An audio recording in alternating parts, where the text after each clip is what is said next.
Salut à tous et bienvenue pour le 193e numéro d'Hors-jeu Capital, le podcast qui traite de l'actualité du Paris Saint-Germain et qui débriefe aussi ses matchs. Et aujourd'hui, on va parler de deux matchs, parce qu'on n'a pas fait le débrief de Toulouse.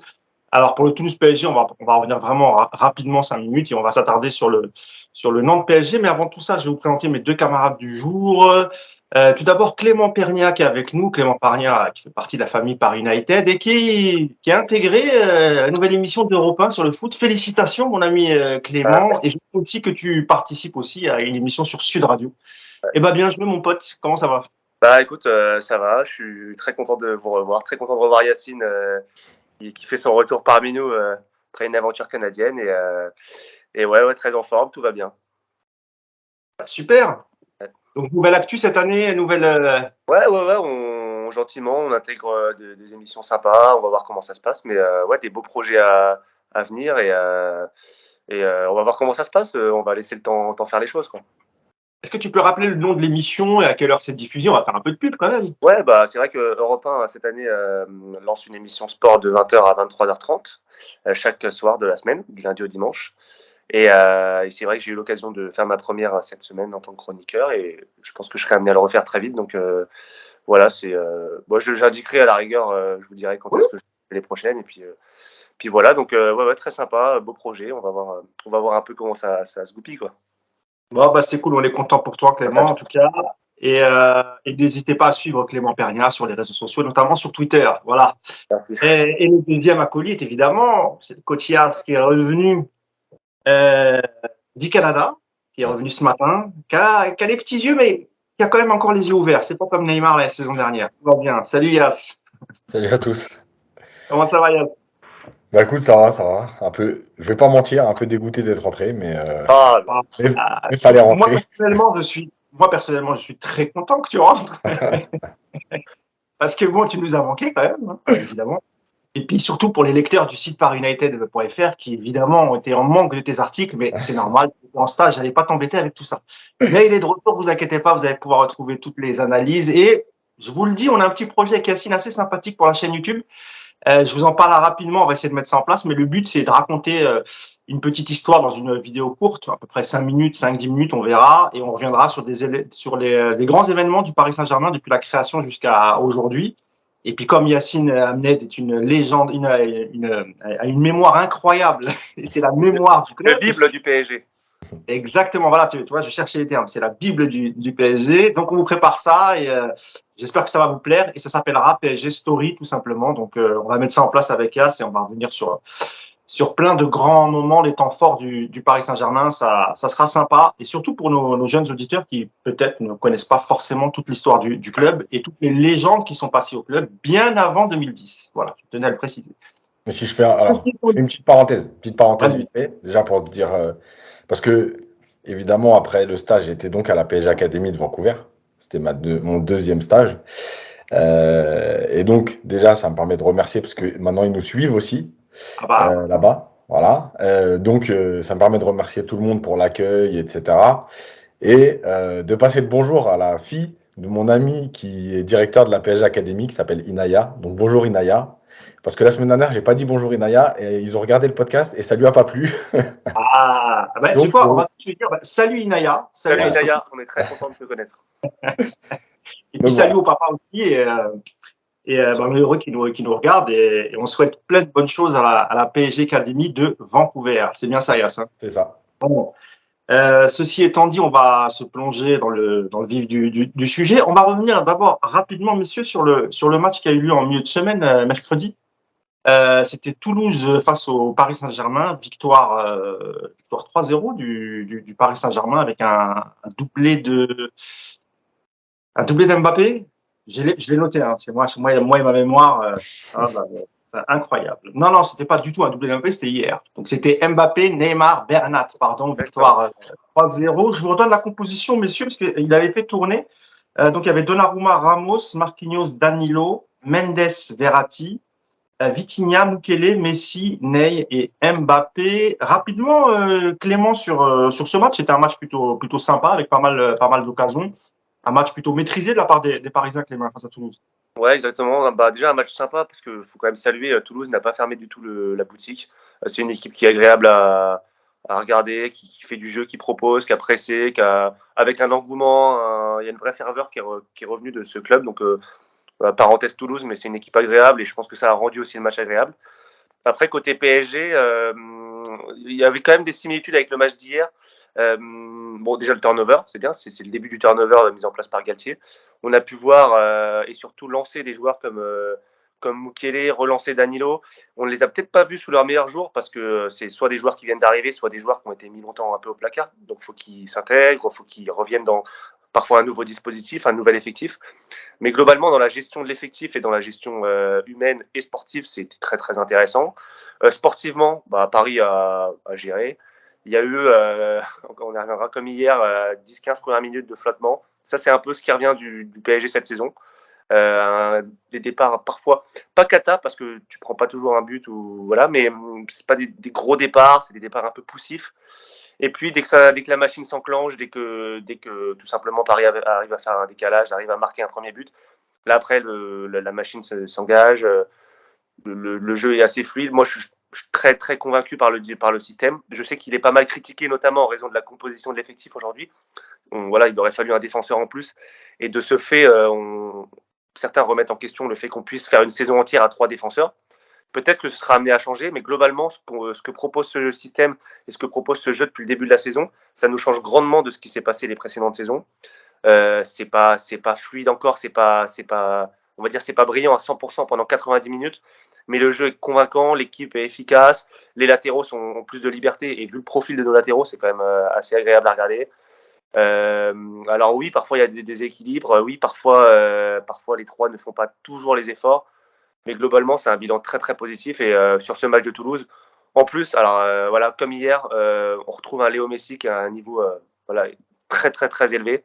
Dès qu'il accélère un peu, de toute façon dans l'avant-dernière passe ou dans la dernière passe, tout passe par lui et c'est vraiment lui qui enclenche et qui offre les buts. 2 passes D contre Toulouse, 2 passes D hier contre Nantes. Clément va revenir sur le match de Messi, notamment hier, qui a fait un très grand match. Donc ça, c'est les éléments, qui contre Toulouse m'ont fait plaisir. Et puis voilà, globalement, voilà, Vitinha, son retour, on avait beaucoup pointé du doigt son absence contre Monaco. C'est vrai qu'elle avait assez fait ressentir. Bon là, voilà, c'est un joueur qui se projette vite, qui a une dimension athlétique très très intéressante. Et individuellement et collectivement, ça s'est très bien passé pour Paris, je trouve.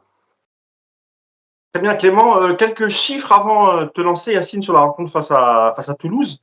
Le PSG a tiré 20 fois face à Toulouse, dont 13 tirs cadrés, Yacine. 63% de possession de balles. Et c'est vrai que ce qui a été le point important, je trouve, Yacine, sur le match de Toulouse, c'est le début du turnover pour Christophe Galtier. Et il a fait, tout comme hier, les changements à partir de, j'ai noté, à partir de la 68e face à Toulouse, c'était Verratti pour Sanchez et c'était un double changement, et Ekitike pour Neymar. À la 83e, pareil, double changement. Mendes pour Bernat, Messi pour Hakimi, et 92e, là c'était vraiment quelques secondes, c'était Zahir Emery pour Vitinha, et puis on reviendra aussi sur le match d'hier et le turnover, mais globalement, Yas, t'as apprécié quand même la rencontre à Toulouse, le comportement des joueurs parisiens? Alors oui, maintenant, moi je vais prévenir tout de suite, j'ai passé la période d'euphorie on est passé de Pochettino à ça et on était très contents. Voilà, c'est bien. Maintenant, on va quand même rentrer dans le dur et il y a quand même des choses à dire. Oui, je suis globalement content de la prestation avec ballon. Sans ballon, je trouve que on l'avait dit depuis le début de saison, et d'ailleurs on nous avait fait la remarque, on nous disait ouais mais vous pouvez pas tirer des conclusions sur des matchs de préparation. Et moi j'avais dit c'est pas des conclusions qu'on tire. On fait une analyse d'un match à un moment donné, c'est un match de préparation, sinon on fait pas de podcast et puis on se retrouve au mois de décembre, on fait le bilan directement. Donc on avait souligné quelques moments où dans les transitions il y avait un problème. On se disait il y a les automatismes, c'est normal, voilà le nouveau système, etc. On se rend compte que finalement, dans tous les matchs, il y a, et c'est paradoxal parce qu'en fait, c'est contre Monaco qu'il y en a eu le moins. C'est là que tu fais le moins bon résultat. Parce que Monaco, on le rappelle, qui tire que 3 fois au but. Donc, c'est contre Monaco qui a le moins de transition, mais c'est là que tu fais un mauvais résultat. Mais dans tous les autres matchs, et que ce soit Toulouse, et on reviendra après sur Nantes aussi, il y a quand même des moments de transition adverse qui sont pas super bien gérés. Et on ne peut pas s'empêcher de se dire, est-ce que c'est parce que c'est que Toulouse et donc certains font un peu moins d'efforts, ou est-ce que malgré que ce soit Toulouse, ces transitions sont mal gérées, qu'est-ce que ça peut donner contre un adversaire plus fort? Moi, c'est là où j'en suis aujourd'hui. Parce qu'avec ballon, honnêtement, cette équipe, je trouve qu'elle a vraiment progressé très vite. Alors évidemment, encore une fois, on le redit, hein, on partait du néant, donc c'est pas beaucoup plus dur de faire mieux. Mais en tout cas, il y a beaucoup de choses très intéressantes dans ce qu'ils font, dans la façon de fixer à l'intérieur, dans les échanges, dans ce qu'a fait Verratti. Parce que je crois que contre Toulouse, la première période, s'il n'y a pas Verratti, le match il peut vraiment tourner d'une façon bizarre, pour pas dire catastrophique. Donc ça veut dire aussi que tout n'est pas encore parfait sans ballon. D'ailleurs, Yacine, face à Toulouse, la première occasion, la première frappe cadrée, elle intervient assez rapidement, enfin, à mi-temps, quelques minutes après le match. Et en fait, ce que tu veux nous dire, Yacine, c'est que ce soit à Toulouse ou Nantes, mais on reviendra sur Nantes, c'est vrai que les deux équipes ont quand même cette facilité à transpercer les lignes et à se créer, alors c'est pas forcément des occasions, mais de s'approcher du camp parisien. Voilà, exactement. Et malgré tout, encore une fois, hein, je répète, on est obligé de tenir compte du contexte. On est à la fin de la préparation. Là, les joueurs, entre guillemets, commencent à arriver au top. Et c'est aussi pour ça, on l'avait dit dans un ou deux podcasts précédents, que Galtier a aligné la même équipe pour qu'elle emmagasine un maximum d'automatisme, parce que c'est pour l'instant l'équipe qui va démarrer les gros matchs. On le sent comme ça, et c'est logique, puisque c'est l'équipe. En gros, c'est les joueurs qui sont pratiquement là depuis le début. Maintenant, ces phases de transition, elles sont importantes parce que c'est aussi un point sur lequel Galtier a insisté. La façon de bien défendre, la façon de défendre en bloc, les efforts qu'il demandera à tout le monde. Et surtout, le dernier point qui est pour moi le plus important, c'est qu'il a répété l'exigence qu'on mettrait à chaque fois. Ça veut dire en gros, il ne peut pas nous dire aujourd'hui, bon ok, mais on menait 2-0 contre Toulouse, donc c'est aussi logique qu'il y ait un relâchement, puisque lui nous a dit que c'est ce qu'il ne voulait pas. Donc, voilà, il y a tout ça qui, je pense, doit être pris en compte dans l'analyse du match et ne pas être que sur le côté euphorique parce qu'on est passé d'un PSG soporifique à un PSG qui nous donne au moins du plaisir, quoi. Ouais, juste Mousse. Je crois qu'il a coupé. Ok, bah, je réagis à ce que tu dis. Je suis d'accord sur le constat, sur l'euphorie évidemment, il faut surtout casser. Et voilà, a priori, on peut être content de ce qui se passe sans être euphorique. En revanche, pareil, je fais le même constat sur les transitions, mais je vois pas trop la solution en fait. Je me demande si c'est pas un truc à accepter avec ce système. Peut-être que c'est une donnée qu'on doit accepter parce que les trois de devant, on les changera pas. Alors, par exemple contre Toulouse, ils ont plutôt fait les efforts relativement tout le match, mais Messi, il fera jamais un pressing tout le match. Mbappé non plus. Donc, je me demande si c'est pas quelque chose qu'on va devoir subir, accepter, quitte à prendre des buts de temps en temps si on en met, si on en met plus que l'adversaire. Donc, je suis d'accord sur le constat. Peut-être qu'il y a des replacements défensifs qui peuvent être faits de manière différente. Peut-être qu'il y a surtout qu'on a des latéraux qui montent beaucoup aussi. En revanche, la solution, je me demande si on va pas, avec le temps, c'est une question, mais je me demande si on va pas accepter ça. Si c'est pas une donnée qu'on va inculquer parce que cette équipe, elle va jouer comme ça, elle a des joueurs de ballon, d'offensif, qui ne sont pas toujours bons dans le repli. Et on y reviendra tout à l'heure, mais c'est vrai qu'hier, la présence de Sarabia, ça a quand même pas mal changé les choses, parce que tu défendais avec 3 milieux presque, et pas avec 2 milieux. Oui, mais c'est clair. Mais tu vois, sur ce que tu dis là, sur ça, il y a un truc, moi, qui me dérange plus que les transitions, enfin, l'acceptation du déséquilibre, c'est que j'ai l'impression qu'à un moment donné, en fait, tout le monde ne défend pas de la même façon.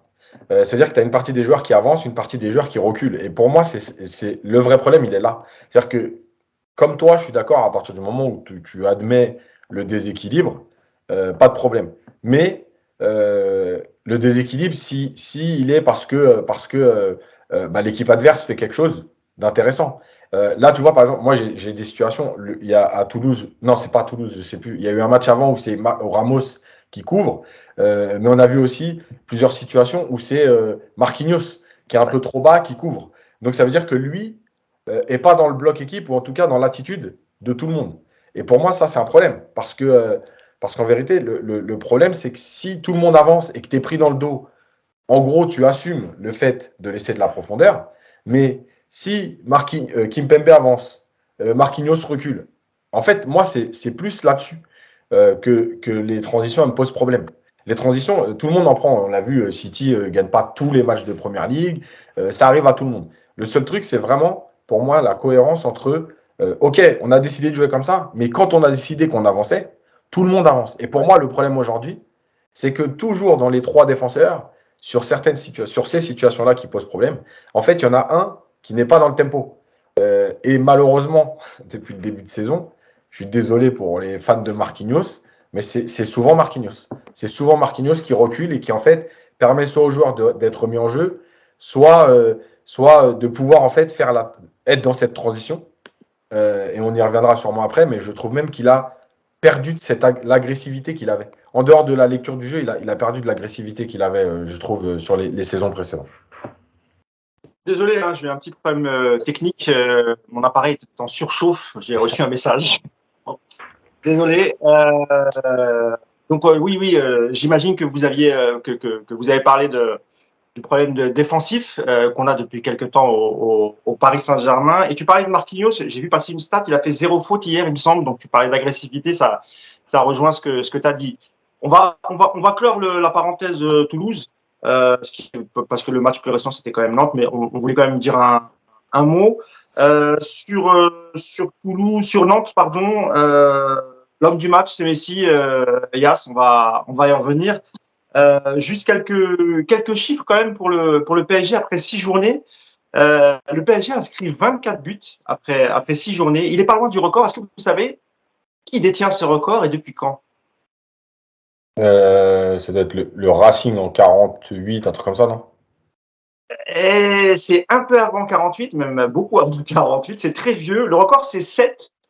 Et c'était durant la saison 1933-1934, pardon, avec 27 buts. Et sinon, le record le plus récent, on va dire, c'est 26 buts. Et c'était Saint-Etienne lors de la saison 56-57. Donc, beaucoup de buts inscrits par le Paris Saint-Germain. Donc voilà, puis après on va passer, je pense, un peu aux individualités. Vu qu'on était sur Marquinhos, on passera à Messi après, parce que c'est vrai qu'il y a eu un problème. Et d'ailleurs, il y a eu une action, Yacine, et je t'en donnerai la parole après, Clément, qui est symptomatique. Et tu parlais, Clément, des entames de match qui étaient un peu difficiles. Celle contre Nantes, n'a pas échappé à la règle. Et d'ailleurs, à la 9-10e minute, il y a un ballon nantais où il y a Marquinhos et Kimpembe qui sont deux défenseurs face à l'attaquant. Et c'est quand même l'attaquant qui réussit à récupérer le ballon. Et c'est vrai, Yacine, qu'on a senti sur ce coup-là. Alors même si Kimpembe fait une tête un peu en retrait, mais normalement, Marquinhos est quand même là pour gêner l'attaquant, voire récupérer le ballon. Et ça n'a pas du tout été le cas, Yacine. C'est quand même le Nantais qui a récupéré le ballon, même si ça n'a pas été trop grave derrière.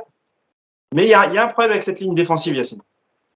Ouais, et c'est ce qu'on expliquait quand tu es parti les 2 minutes, c'est que je trouve que Marquinhos a perdu de l'agressivité, qu'il ne défend plus en avançant, et qu'il a même peur, en fait, d'être au contact.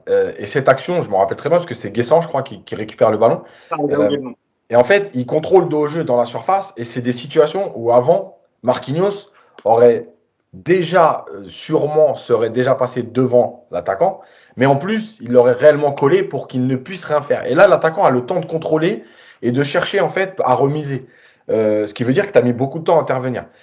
Et depuis le début de saison, même si je sais qu'on a, par rapport au papier qu'on fait, il y a des échanges sur Twitter, sur Facebook, etc., il y a des gens qui n'étaient pas d'accord. Moi, je continue de penser que Marquinhos, il n'est pas mauvais, mais il n'est pas bon. Voilà, il est moyen. Alors, il a encore des interventions comme celle qu'il fait, je crois, à Lille, aérienne. Voilà, il y a encore des interventions intéressantes. Attention, il n'est pas complètement largué. Mais sur ce qui faisait sa force avant, cette façon de défendre avant, cette façon d'agresser le porteur du ballon, de ne pas permettre à l'attaquant de se retourner, je trouve qu'il est en difficulté depuis le fameux match du Real. Et c'est quelque chose qui me dérange parce que en fait, c'était celui avant, dans beaucoup de matchs, qui permettait en fait la solidité. Et là, en fait, la solidité, elle est plus due soit à des erreurs techniques adverses, voilà, ou des interventions un peu à l'arrache de Verratti qui vient tacler, de Vitinha, plus que sur cette force de Marquinhos. Et on avait parlé du problème de le mettre dans l'axe. Est-ce qu'on le mettait dans l'axe? Est-ce qu'on le mettait à droite? Moi, aujourd'hui, j'ai de plus en plus de doutes sur cette position dans l'axe parce qu'il ne permet pas au bloc. Est-ce qu'il a tellement peur, justement, du déséquilibre dont on parlait et qu'en fait, il ne veut pas avancer? Il se dit, bon, on va être en déséquilibre, donc moi, je vais reculer et couvrir. Mais en fait, c'est la pire des façons de défendre. Et aujourd'hui, moi, je le mettrais à droite parce que je pense qu'à droite, en se disant, je suis couvert par Ramos, peut-être qu'il regagnerait cette agressivité et défendre en avançant.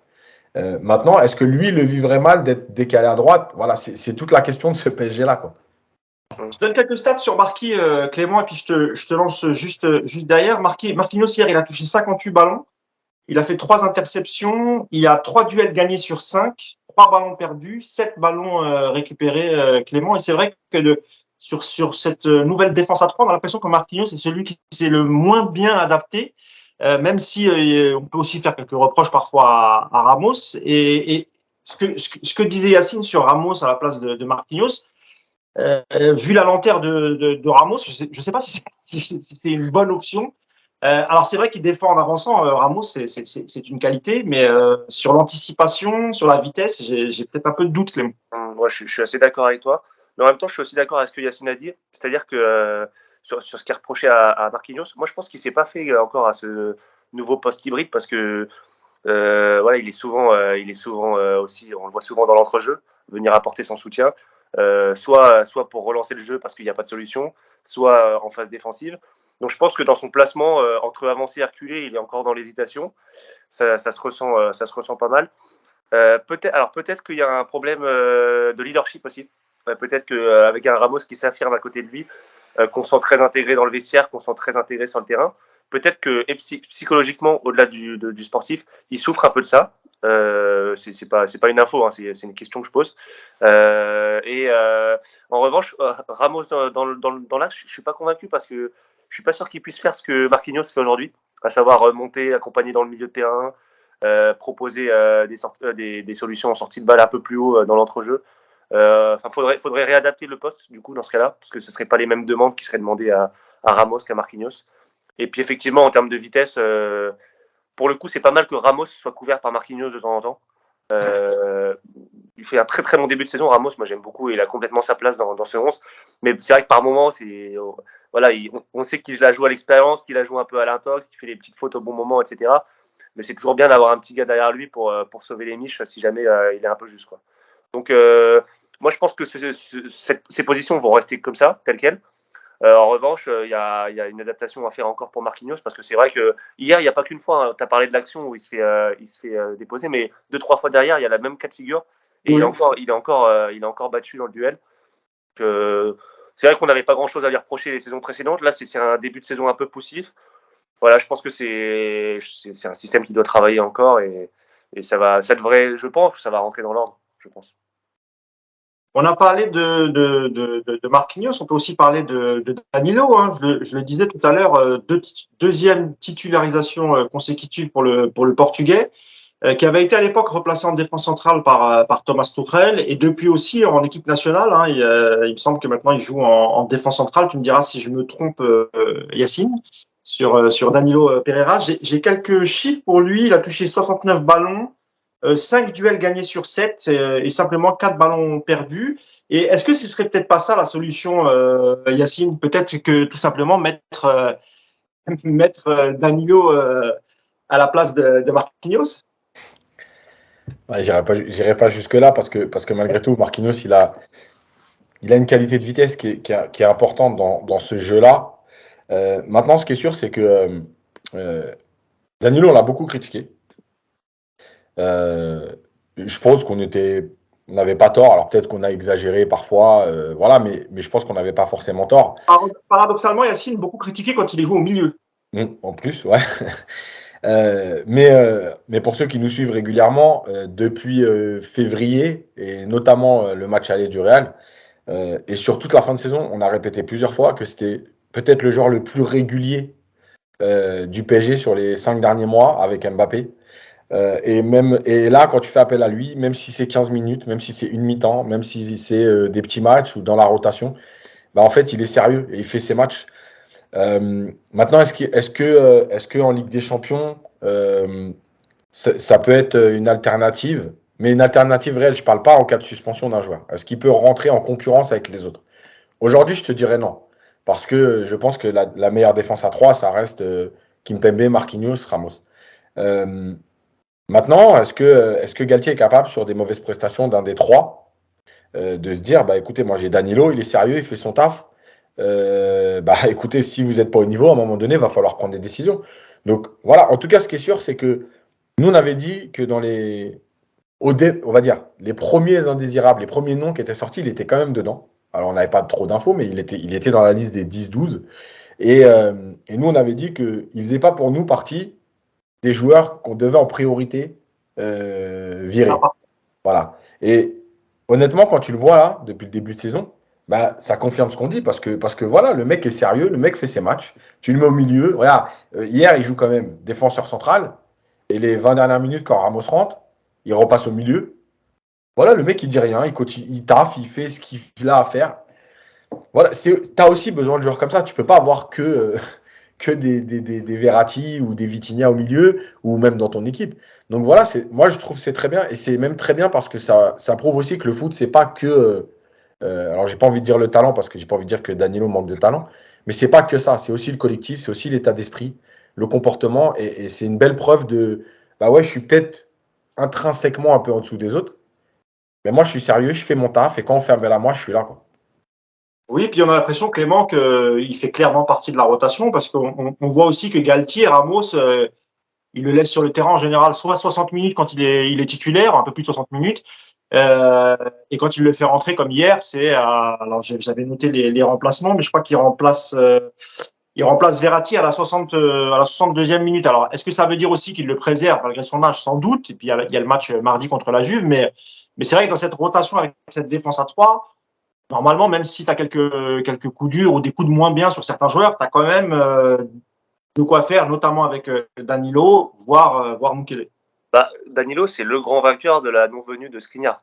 C'est clairement c'est le grand vainqueur de cette fin de mercato un peu ratée, bancale, dans le point de vue des arrivées. Sachant que Mukele a été recruté de base pour être la doublure d'Hakimi. Le seul défenseur central aujourd'hui remplaçant, c'est Danilo. Je pense que dans l'idée de Campos et de Ramos, c'était effectivement une doublure à Hakimi, mais le côté polyvalent de Mukele fait aussi qu'il peut remplacer Marquinhos, qu'il peut remplacer Ramos, etc.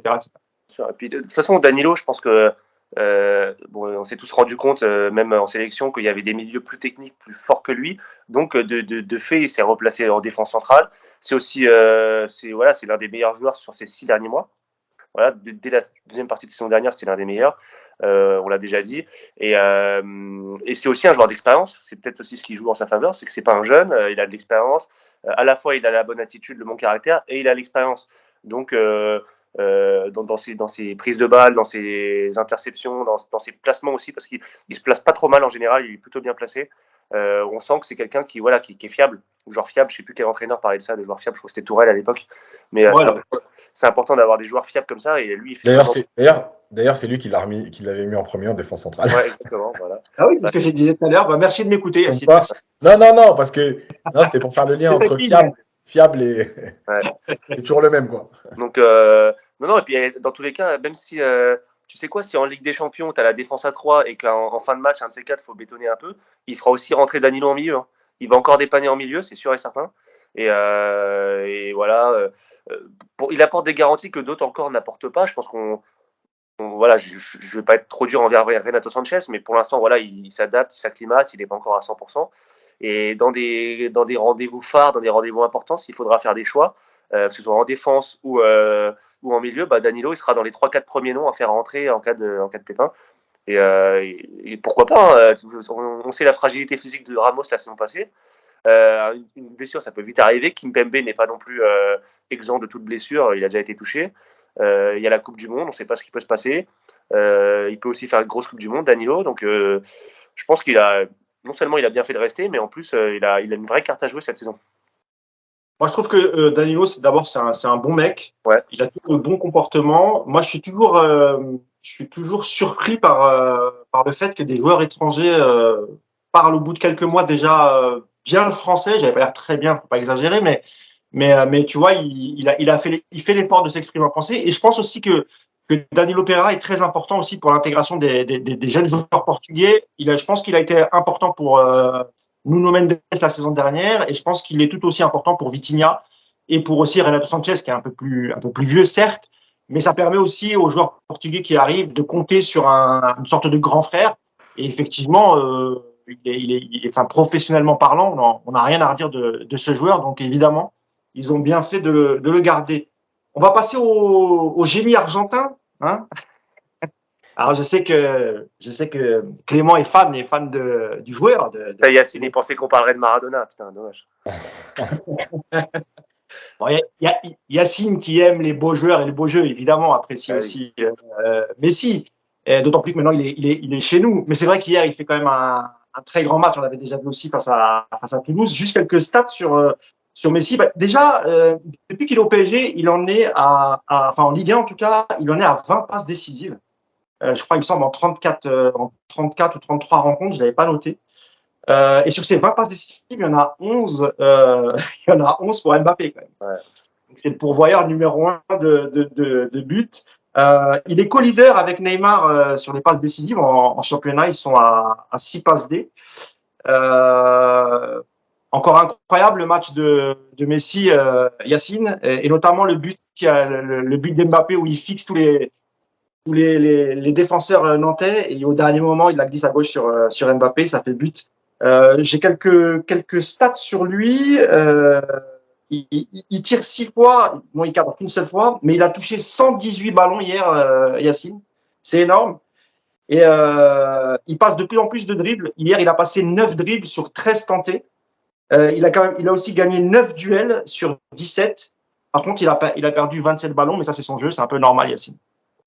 Oui, il enchaîne les bonnes prestations. Juste avant de te laisser finir, parce qu'à chaque fois j'oublie, je voudrais pas oublier de le citer. Évidemment, toutes les stats que je cite, c'est celui que j'avais dit au podcast, celui que j'avais nommé au podcast dernier. C'est le compte Twitter Paris Stats Germain. Je le remercie de nous laisser utiliser ces statistiques. J'avais oublié de le citer la semaine dernière. Donc voilà, je le redis et je te laisse la parole, Yacine. Ouais, je disais, il enchaîne les bonnes prestations, mais encore une fois, il y a un contexte avec ça. Alors déjà, on l'a redit, mais on va le redire, mais il a digéré son transfert. Il a une préparation, puisqu'il est arrivé dès le début. Et surtout, il est replacé au cœur du jeu. Donc, c'est ce qu'on avait dit l'année dernière. Évidemment que l'année dernière, il y avait plein de choses. Il était mal positionné au départ par Pochettino, mais en plus, il y avait tout ce qu'on a dit, la préparation, le transfert, la nouvelle ville, la langue, bref, etc.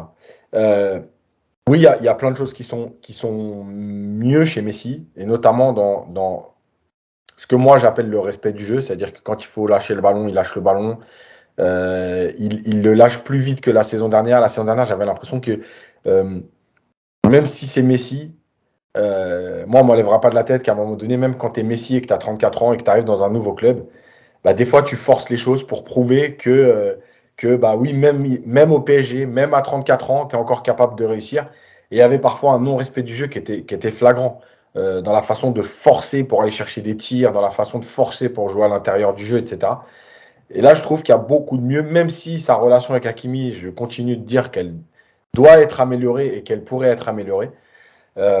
Évidemment sur sa relation avec Mendes, on a l'impression qu'il privilégie cette relation. Mais est-ce que ça peut devenir une relation comme ce qu'il avait eu avec Jordi Alba à Barcelone, selon toi? Oui, parce qu'en fait, le problème, entre guillemets, de Messi, qui est un problème parfois, mais qui a souvent été à son avantage, c'est qu'en fait, dans son orientation de corps et de jeu, c'est son jeu. C'est-à-dire de se servir de l'appel du latéral droit pour fixer à l'intérieur et soit échanger très court à l'intérieur, soit aller chercher le latéral qui plonge dans le dos de la défense. Donc, c'est logique en fait que cette relation, elle s'améliore de match en match, parce qu'en plus, Mendes progresse aussi dans son rôle. Il prenait avant beaucoup le ballon arrêté pour faire des différences qu'il est capable de faire, on l'a dit ici. Arrêté, il est phénoménal. Mais il commence aussi à partir un peu plus tard pour plonger dans le dos de la défense parce que Mbappé, Neymar, Messi, Sarabia, ça échange beaucoup à l'intérieur, ça attire et donc ça libère les couloirs. Ce sera toujours une relation privilégiée, le latéral gauche avec Messi. Euh, mais c'est pour ça que moi, je pense qu'il y a un travail à faire sur le latéral droit, parce que si tu es capable de faire les deux, de varier, ce sera encore plus important. Et lui aussi trouvera d'autres espaces à l'intérieur du jeu, puisque à tout moment, les adversaires se diront, attention, il y a Mendes qui va plonger, donc il va falloir fermer. Il peut lâcher sur Hakimi, donc il faut rester à gauche. Et finalement, au lieu d'avoir 5 joueurs sur 20 mètres à l'intérieur du jeu, tu vas plus en avoir que 3, puisqu'il y en a 2 qui vont aller fermer à droite et à gauche. Donc tout ça, c'est important. Maintenant, ce qui est sûr, c'est que dans son expression, je parle de son jeu là, pas son expression orale, on le sent quand même beaucoup mieux là où il est positionné, parce qu'il a plein de relais. On voit, parce que là, tu parlais des passes décisives sur Mbappé, mais il y a aussi un relais qui est hyper important pour lui, c'est Verratti. Oui, d'ailleurs, sur les buts récents, à l'avant-dernière passe, il y a quasiment toujours eu Verratti, tu as raison de le préciser. Et en fait, Verratti cherche souvent Messi sur cette première relance. Et quand Messi se retrouve en difficulté, il recherche souvent Verratti pour pouvoir ressortir et donner de l'air. Donc il y a aussi cette relation-là qui est en train de prendre de l'importance, même si c'est une des relations qui existait déjà l'année dernière et qui était déjà importante, mais plus dans le sens Verratti-Messi. Aujourd'hui, elle est dans les deux sens. Voilà, plus sa relation avec Neymar, et je dirais sa relation avec Mbappé qui existe quand Neymar n'est pas là. Donc voilà, il est en train de créer des connexions et je pense qu'on est sur quelque chose où ça va être encore mieux sur les semaines à venir. Voilà, malheureusement avec une Coupe du Monde qui va arriver au milieu et qui peut après poser des problèmes. Ah ouais, oui, ça peut aussi, ça peut aussi bien se passer. Il peut aussi revenir avec, on verra ça. Après, ce sera pas pour le PSG. Il y a beaucoup de clubs qui vont être concernés par cette après Coupe du Monde. Surtout que juste après la fin de cette Coupe du Monde, tu bascules sur le mercato d'hiver. Donc, il y a possibilité aussi, si des joueurs se blessent en Coupe du Monde, s'il y a des méformes, etc., de pouvoir réajuster ton effectif courant du mois de juillet. Clément, toi, le grand fan de Maradona, fan de Messi, fan de l'Argentine, fan de la viande argentine aussi, des barbecues argentins. Je vais faire toute la liste. Ça m'en fait des points communs avec Yacine, du coup. Et je disais, parce qu'on n'a pas entendu, on salue Carlos du Volver, le célèbre restaurant argentin à Paris. Oui, évidemment, Clément, tu as apprécié le match et globalement, depuis le début de saison, comme l'a dit Yacine, c'est vraiment un Messi différent, vraiment. Oui, effectivement. Déjà, juste rapidement sur sa relation avec Hakimi, il me semble que le 3e but du PSG hier, c'est une ouverture de Messi pour Hakimi, qui centre ensuite pour Neymar. Donc, il y a quand même quelques échanges qu'on ne voyait pas forcément avant. C'est vrai qu'avant, il y avait un vrai boycott. Je ne sais pas si c'était volontaire ou involontaire. Là, il est encore perfectible et on peut encore l'améliorer, mais globalement, il y a quand même du mieux. Au-delà de tout ce qui a été dit sur son placement, etc., sa capacité à réaccélérer, à éliminer de mieux en mieux, moi, ce que j'admire chez lui, c'est son côté altruiste. C'est-à-dire que le mec, il arrive, c'est peut-être le plus grand joueur de l'histoire du foot, peut-être selon certains, voilà. Et il arrive, il pourrait être crevard, vouloir tout croquer et tout. Et en fait, il respecte le jeu, c'est notre meilleur passeur, c'est caviar sur caviar. S'il a le choix presque entre marquer et offrir, il offre à chaque fois. Plusieurs fois, il sert quand il peut y aller tout seul. Donc ça, c'est vraiment le côté qui est bien chez lui, c'est qu'il dégage sur le terrain presque ce qu'il ne dégage pas en dehors du terrain. C'est-à-dire qu'il dégage sur le terrain une générosité, une implication, un sens du collectif que sa personnalité ne renvoie pas toujours. C'est vrai qu'il est très renfermé, c'est pas le mec qui va aller saluer les supporters, qui va aller haranguer la foule, qui va montrer un amour indéfectible pour le PSG. Par contre, sur le terrain, il respecte le jeu comme c'est peut-être le joueur, l'un des 3-4 joueurs qui respecte le plus le jeu, de par tout ce qu'il offre aux autres et ce qui génère comme action et comme but. Donc ça, c'est vraiment moi le côté que j'admire le plus, c'est que tu mettrais à sa place je critique pas les autres trucs, mais tu mets même un Neymar ou un Cristiano Ronaldo, ils ont peut-être moins cette dimension collective qu'un Messi qui lui vraiment est là pour faire son métier. Et moi, c'est vraiment ce que j'admire beaucoup en ce début de saison chez lui. Après sur le jeu, pas grand chose à ajouter. C'est voilà. Ah oui, ce que je veux ajouter aussi, c'est qu'il inspire le respect. énormément de ses partenaires, parce que évidemment on l'a tous remarqué, mais dès qu'il est disponible, c'est lui qu'on trouve tout le temps. Que ce soit Kimpembe, Mendes ou Neymar, si Messi est libre, ce sera Messi qu'on trouve. Il inspire aussi le respect des arbitres et des adversaires. Dès qu'il y a une faute, dès qu'il y a un contact sur Messi, ça siffle. Et ça peut paraître anodin, mais ça change d'autres joueurs où c'est vrai que Neymar parfois est souvent pris en tête de tueur par les arbitres. Et souvent, je dis pas que ça change le scénario des matchs, mais voilà, ça crée des situations un peu défavorables pour nous. Messi, il inspire le respect et des adversaires et des arbitres. C'est aussi Clément parce que Messi n'a pas le même comportement que Neymar. Quand il subit une faute, bon, tu vois, il en fait pas des tonnes, il se relève. Et c'est quelqu'un qui parle rarement à l'arbitre. Et quand il lui parle, c'est jamais de manière agressive.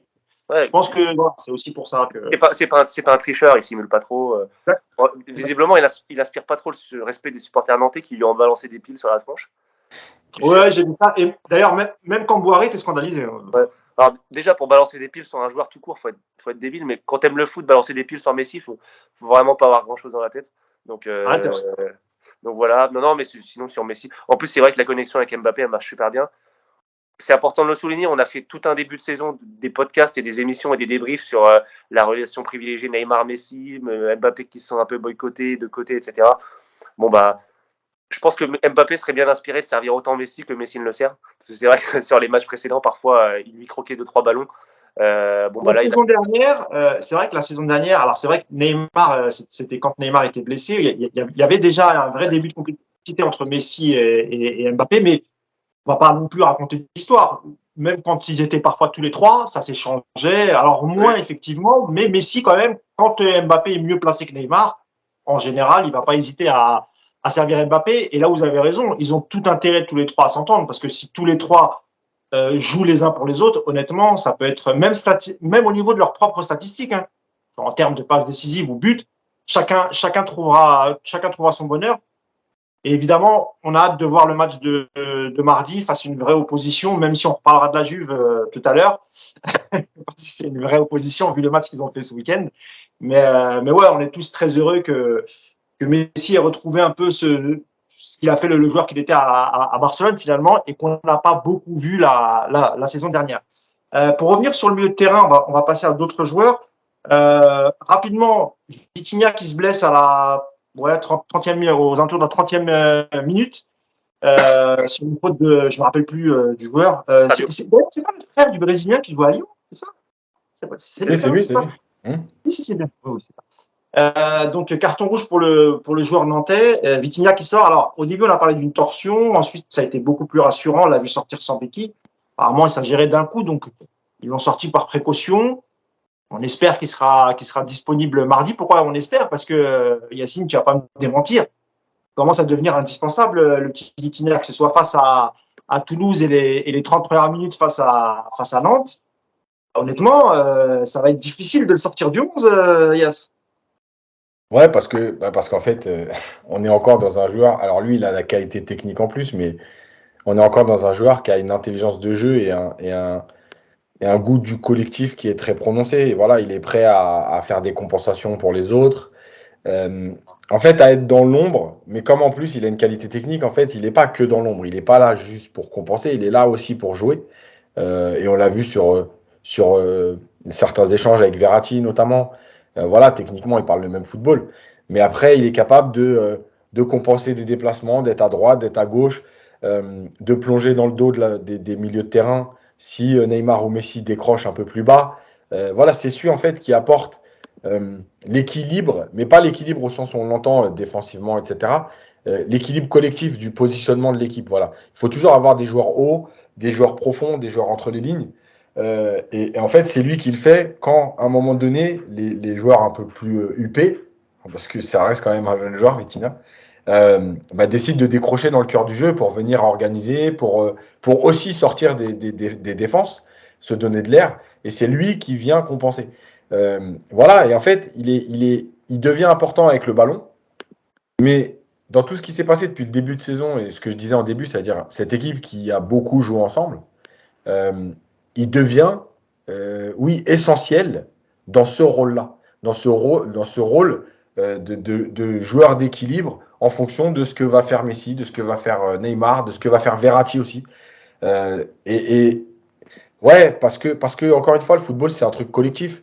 Et franchement, on l'a vu quand il n'était pas là. Alors, je redis ce que j'ai dit rapidement.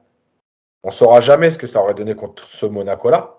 En tout cas, ce qui est sûr, c'est que la moins bonne prestation collective du PSG cette saison, elle correspond à un moment donné où Vitinha n'est pas là. Ça, c'est le constat. Après, on en fait ce qu'on veut. Voilà, et puis hier aussi, malheureusement, bah ouais, parce que Renato, quand il rentre, il souffre de la comparaison. Donc, non seulement Vitinha devient bon et presque indispensable, mais en plus, aujourd'hui, ceux qui prennent sa place à un moment donné dans le match, dans ce rôle-là, n'apportent pas non plus ce qu'on attend. Donc, ça fait un double effet visuel, tu vois. Tu as l'effet il est bon, et tu as l'effet ah ouais, mais lui, il le remplace, mais ah ouais, on voit tout de suite la différence, donc c'est encore pire. Donc, ouais, ça rappelle quand on avait uniquement au milieu que Verratti en joueur technique, etc. Exact. Et quand il sortait, on avait souvent fait la critique, notamment quand il y avait Herrera au milieu de terrain. Et sur Vitinha, je ne sais pas ce que tu en penses tellement. Yacine parlait souvent, d'ailleurs, de Herrera parfois qui se cachait pendant le match. Vitinha, on a l'impression que c'est tout le contraire. Et surtout, c'est un joueur qui est constamment en mouvement et qui est toujours en train de proposer une solution. Là où la saison dernière, effectivement, parfois il y avait 10 mètres entre les joueurs ou 15 mètres entre les joueurs.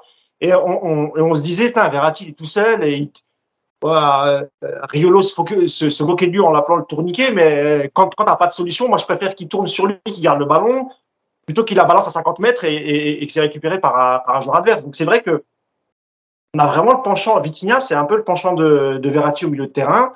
Et quand il n'est pas là, et même d'ailleurs, même hier, il en parlait, on reviendra sur Sanchez avec Clément.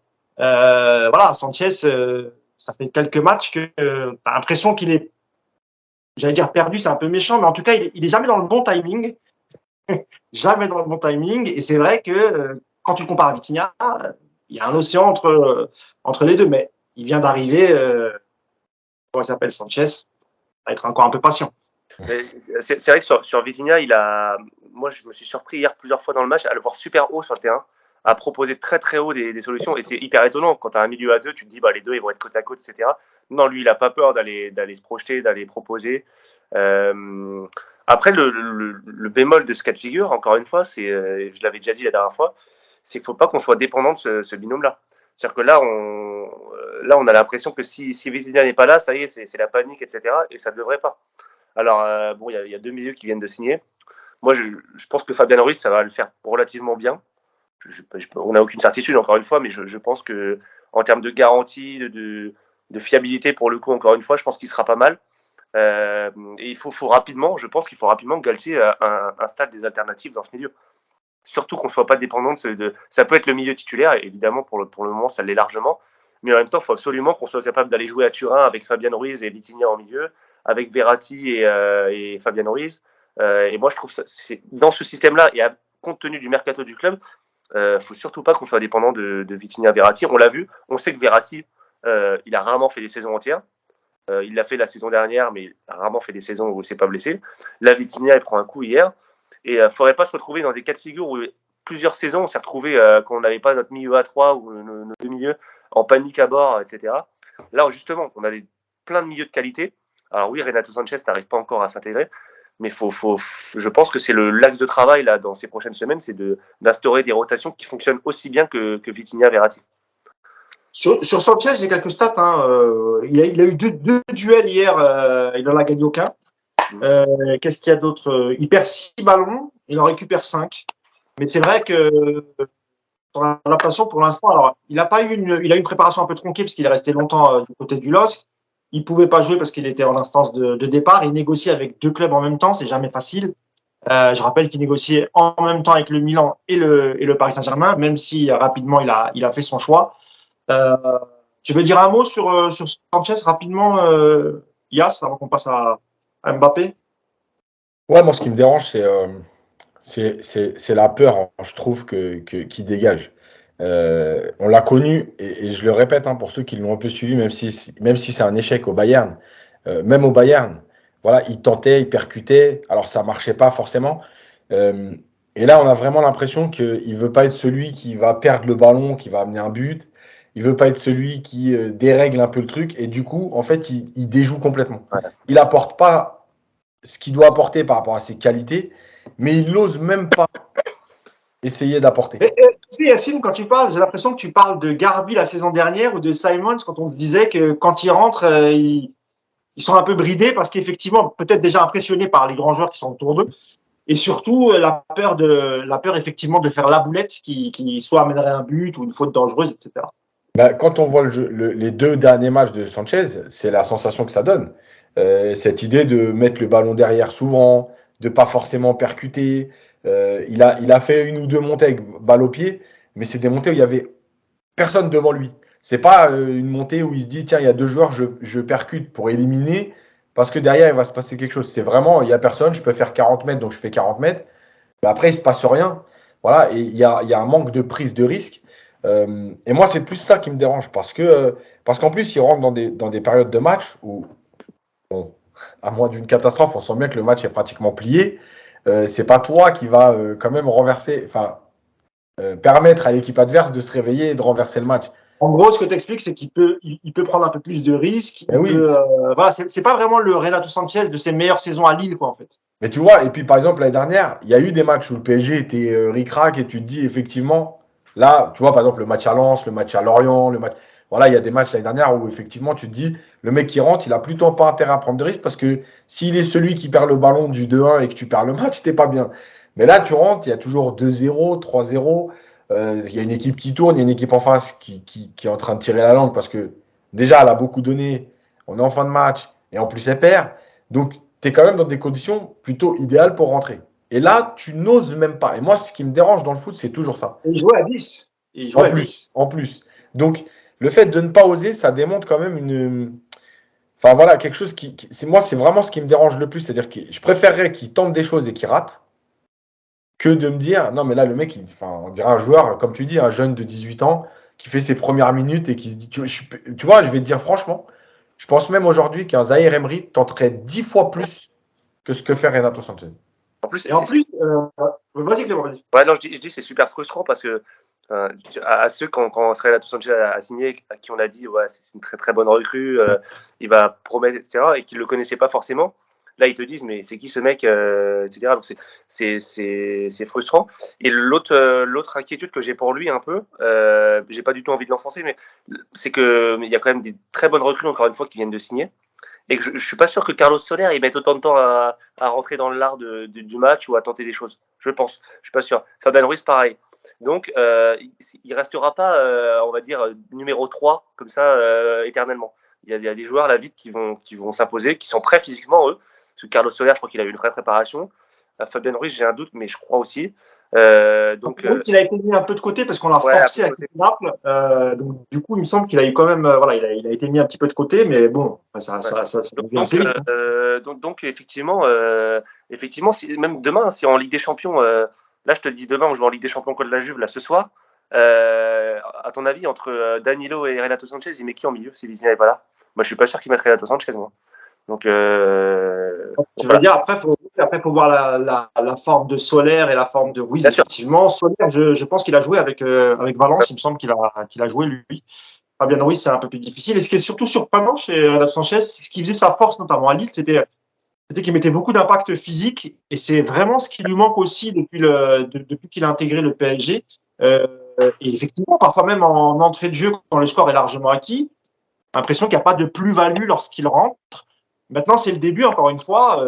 Renato Sanchez, c'est un excellent joueur. Et on espère qu'il montera crescendo. Je voulais que vous disiez un petit mot sur Sarabia, qui a fait son match quand même, malgré tout. Toujours un peu le joueur de l'ombre, le joueur du sacrifice, on va dire. Parce qu'on n'en parle pas beaucoup, mais il fait le job quand même, Sarabia, quand il est aligné. Moi, je trouve qu'hier, il a été super utile. Je sais plus, c'était son dernier match ou c'est un avant-dernière rentrée qui n'avait pas été incroyable. Moi, je trouve hier, de ce que j'ai vu, j'ai vraiment bien aimé, surtout défensivement, où vraiment là, il s'est vraiment imposé comme un troisième milieu en phase défensive. Il a vraiment accompagné l'équipe. Voilà, on le savait, hein, on en a déjà parlé en début de saison. Ça sera la petite nuance quand il y aura Sarabia et pas Sarabia. Quand il y aura Sarabia, il y aura que 2 joueurs qui défendront pas ou moins. Quand il n'y aura pas Sarabia, il y en aura 3. Hier, vraiment, il l'a prouvé, et il l'a prouvé de manière efficace, parce que non seulement il coupait des circuits de passe adverses et voilà, il y avait une vraie présence en milieu supplémentaire, et en plus il a récupéré des ballons, notamment le premier qui offre le but après d'Mbappé. Non, il a fait un vrai travail de long, même avec le ballon, et c'est intéressant ce qu'il a fait hier.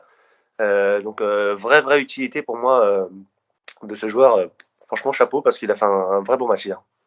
C'est vrai, Yacine, que hier, quand on entendait un peu les commentaires, ou même sur Twitter, sur la partie offensive, beaucoup parlaient de Messi et d'Mbappé.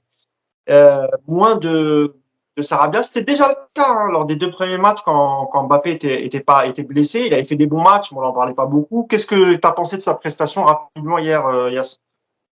Je trouve que c'est là aussi un joueur de collectif. Voilà.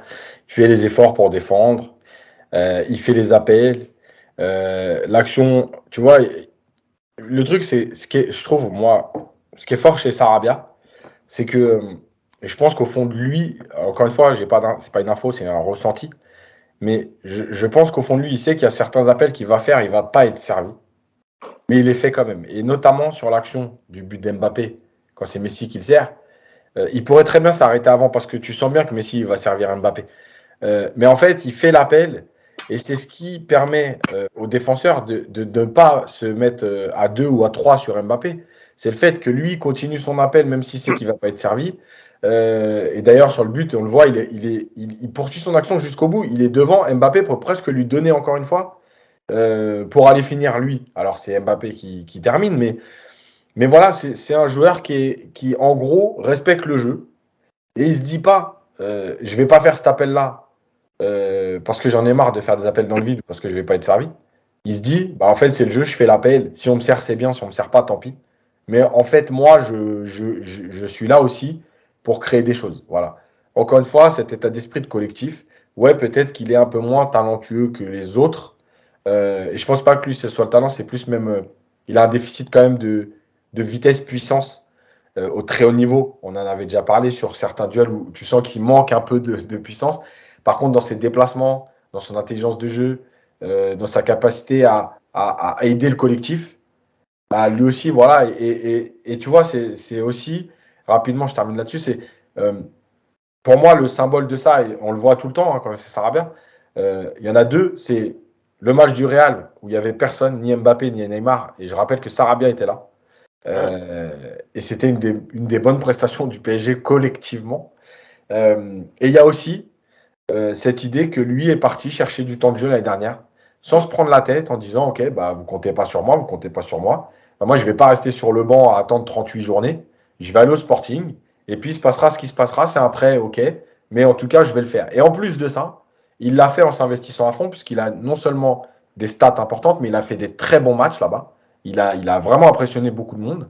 Il a gagné sa place en équipe d'Espagne aussi.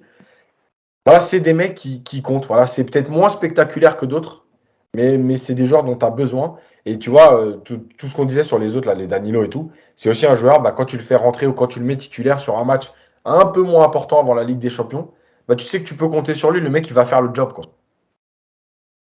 Messieurs, je voulais qu'on parle d'Mbappé, mais on va pas le faire parce qu'on n'a plus de temps. Parce que j'ai oublié de faire l'annonce en début de podcast. Je pense que les auditeurs vont être très contents et les spectateurs de YouTube aussi.